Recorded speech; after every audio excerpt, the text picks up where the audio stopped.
आज हमारे हाथ एक बड़ी मजेदार चिट्ठी लगी है। ये कोई लीक हुआ दस्तावेज नहीं, बल्कि अखिल भारतीय कांग्रेस कमेटी का एक ऑफिशियल लेटर है। और सबसे दिलचस्प बात यह है कि इस पर आज की ही तारीख है 7 दिसंबर 2025। तो ये मामला एकदम ताज़ा है। और ये हमें एक पॉलिटिकल पार्टी के अंदरूनी कामकाज को समझने का एक बेहतरीन मौका देता है। अक्सर हमें सिर्फ प्रेस कॉन्फ्रेंस या भाषण ही सुनने को मिलते हैं, लेकिन किसी मुद्दे पे एक्शन लेने की जो पहली सीढ़ी होती है वो आज हमारे सामने है। बिल्कुल, ये चिट्ठी है मध्य प्रदेश के सिंगरौली में हो रही जंगलों की कटाई और उससे पर्यावरण को हो रहे नुकसान के बारे में। तो आज हमारा मकसद इस एक पन्ने की चिट्ठी को परत दर परत खोलना है। हम सिर्फ ये नहीं समझेंगे कि इसमें क्या लिखा है, बल्कि ये भी डिकोड करेंगे कि एक राष्ट्रीय पार्टी किसी स्थानीय मुद्दे पर कैसे रिएक्ट करती है और इन शब्दों के पीछे की असली राजनीति क्या है। और उस राजनीति को समझने के लिए सबसे पहले हमें तथ्यान्वेषी समिति यानी फैक्ट फाइंडिंग कमेटी के कॉन्सेप्ट को समझना होगा। देखिए, ये क्लासिक पॉलिटिकल प्लेबुक है। जब कोई मुद्दा स्थानीय स्तर पर गरमा रहा हो और विपक्षी पार्टी को लगे कि इसमें सरकार को घेरने का मौका है, तो एक हाई प्रोफाइल कमेटी भेजना सबसे पहला और सबसे असरदार कदम होता है। अच्छा, ये बिना कोई ठोस बाधा किए एक्शन लेने का माहौल बनाने का सबसे अच्छा तरीका है। ये एक सिग्नल है कि हम आ गए हैं। तो चलिए इसी सिग्नल को डिकोड करते हैं। पत्र की शुरुआत होती है भेजने वाले के नाम से। हरीश चौधरी, विधायक और मध्य प्रदेश के प्रभारी या इंचार्ज, ये पद कितना महत्वपूर्ण है? क्या ये सिर्फ एक औपचारिकता है? नहीं, बिल्कुल नहीं। ये बहुत महत्वपूर्ण है।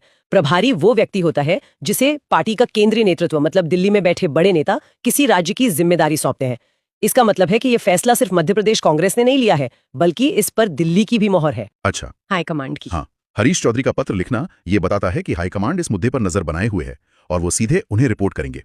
ये मामले को राज्य स्तर से उठाकर राष्ट्रीय स्तर पर ले आता है। और पत्र का कारण भी साफ साफ लिखा है।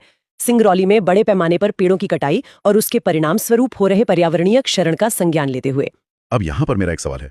बड़े पैमाने पर कटाई, पर्यावरणीय क्षरण, ये तो बहुत भारी भरकम शब्द हैं। क्या ये सिर्फ राजनीतिक भाषा नहीं है? हर पार्टी ऐसी शब्दों का इस्तेमाल करती है जब उन्हें सरकार पर हमला करना होता है। इसमें क्या खास है? आपका सवाल बिल्कुल जायज है। ये शब्द राजनीतिक शब्दावली का हिस्सा तो है, लेकिन यहाँ इनका इस्तेमाल एक सोची समझी रणनीति के तहत हुआ है। पहली बात, ये भाषा मुद्दे की गंभीरता को स्थापित करती है। अगर वो लिखते कि कुछ पेड़ काटे गए हैं तो शायद कोई ध्यान नहीं देता। बड़े पैमाने पर कटाई और पर्यावरणीय क्षरण जैसे शब्द एक संकट का चित्र बनाते हैं, जो एक बड़ी जांच को सही ठहराता है। सही है। दूसरी बात, सिंगरौली कोई आम जगह नहीं है। उसे भारत की ऊर्जा राजधानी कहते हैं। वहां कोयले की खदानें हैं, पावर प्लांट्स हैं। तो जब कांग्रेस पर्यावरण की बात करती है तो वो सीधे तौर पर वहां चल रहे इंडस्ट्रियल प्रोजेक्ट्स और सरकार की नीतियों पर उंगली उठा रही है। ये सिर्फ पेड़ नहीं, ये विकास के मॉडल पर सवाल है। अच्छा, तो ये सिर्फ शब्द नहीं, बल्कि एक तरह से हमले की दिशा तय कर रहे हैं। और इस हमले को अंजाम देने के लिए जो टीम बनाई गई है वो भी काफी बड़ी है। पूरी 12 सदस्यों की कमेटी। मैं सारे नाम तो नहीं पढ़ूंगा क्योंकि वो एक लिस्ट मात्र रह जाएगी, लेकिन इस लिस्ट में कुछ नाम वाकई बहुत दिलचस्प हैं, जो मुझे लगता है कि एक कहानी कहते हैं। हाँ, यहीं पर असली रणनीति छिपी होती है। जैसे कि इसमें एक नाम